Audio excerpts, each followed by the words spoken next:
bienvenue sur le plateau de On Air. Aujourd'hui, on a le plaisir d'accueillir le groupe Dirty Brats. On va pouvoir les rencontrer autour d'une interview dans un instant. Mais juste avant, en live, voici l'une de leurs musiques, Adrénaline.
Dirty Brats, Adrénaline. On se retrouve dans un instant pour une interview, mais ça sera juste après ces petites pages de publicité. À tout de suite.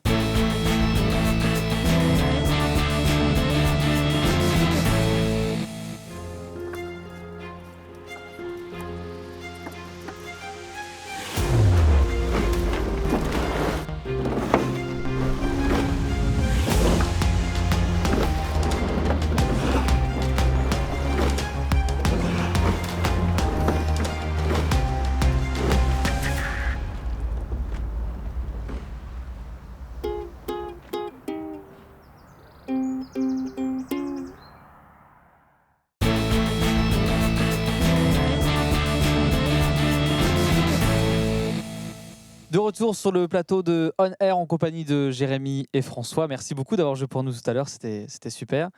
On va essayer d'apprendre un peu à vous connaître un petit peu plus. Dirty Brats, du coup, c'est quoi? Enfin, comment le groupe s'est formé? Comment vous êtes rencontrés? Ça part de quoi, Jérémy? Alors, on s'est rencontrés en novembre 2014. Ça a commencé en jouant en fait dans la salle de musique du lycée. Moi, je faisais de la guitare, François la batterie. Et puis petit à petit, à chaque pause, on se retrouvait, on jouait, puis on a rencontré un chanteur. Ensuite, on a commencé à 3.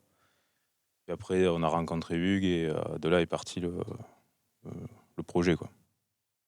Ok, donc ensemble, vous essayez de composer, ça part. Est-ce que quelqu'un lance la composition? Est-ce que c'est une création personnelle? Comment ça se passe pour composer exactement?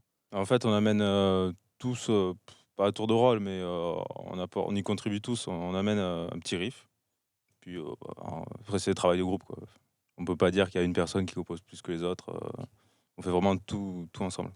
Ok, puis en plus, vous avez un instrument qui est particulier, qu'on n'a pas l'habitude de voir. Il y a le hang, François, donc c'est le tien. Comment tu as découvert le hang? D'où ça vient ce hang? Parce que c'est vrai qu'on ne le connaît pas assez, cet instrument, quoi.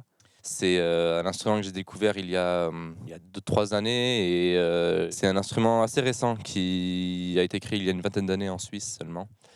Et voilà, je l'ai vu pour la première fois dans un film qui s'appelle My Sweet Pepperland avec une très très belle démonstration de cet instrument.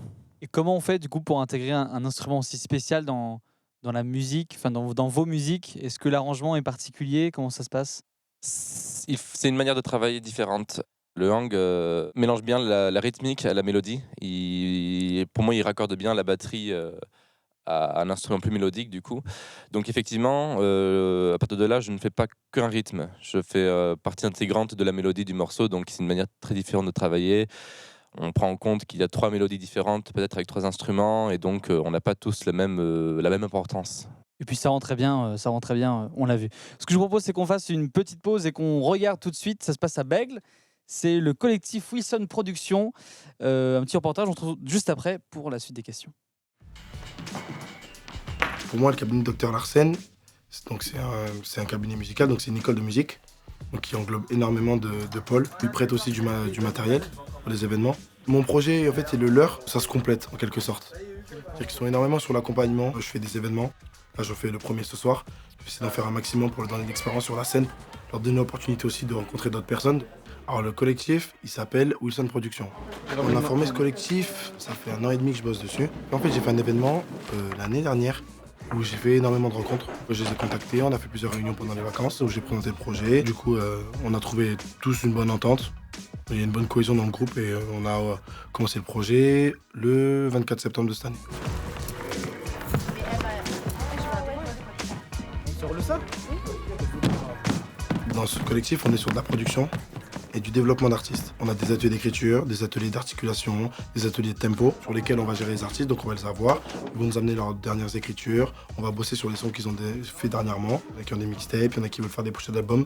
Donc à partir de là, on fixe des rendez-vous avec le photographe, le caméraman pour travailler sur le scénario, les beatmakers pour faire les prods pour les sons. On essaie de cibler quand est-ce qu'on peut enregistrer. Pourquoi pas si ça marche d'en faire leur métier. Et l'avenir après, on verra. Hein. On ne sait pas ce qu'il y a dans les réserves, comme on dit. De retour sur le plateau de On Air, est-ce que vous aussi, ça vous arrive de pouvoir vous produire régulièrement sur scène, faire des concerts, des festivals peut-être? Alors depuis 4 ans, oui, on a eu de nombreuses occasions déjà de concerts de tout genre, en commençant par des bars avec devant quelques dizaines de personnes, jusqu'à notre plus gros, ça a été le Rocher de Palmer, où on a pu de jouer devant un bon public. Ouais, on a pu faire quelques festivals, quelques tremplins. Là, on est dans cette période un peu difficile où on est tous les 3 étudiants, avec beaucoup de projets à côté. On essaye toujours de garder un rythme assez régulier de répétition pour composer. Maintenant, notre priorité, ça va être d'enregistrer avant de pouvoir obtenir de nouveaux concerts. Il nous faudrait des enregistrements professionnels. Mais du coup, est-ce qu'il y a au moins, est-ce qu'il y a ce rêve, au moins cette envie de vivre de la musique entièrement? Est-ce que c'est présent? Ouais. Ah, bien sûr, totalement. Je crois qu'on a tous les 3 cette optique utopiste de l'avenir. On a tous envie, je crois, de vivre du groupe, si je ne m'abuse.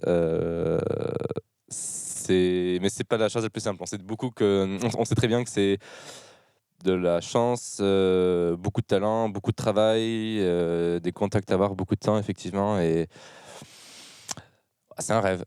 Est-ce qu'il y a quand même toujours cette ambition, par exemple, aussi, de vouloir faire un album, de voir le nom de ce groupe sur l'album? Ah, ouais. Est-ce qu'il y a des pistes même pour les musiques? Est-ce que vous savez un peu Dans quelle direction prendre maintenant avec le groupe?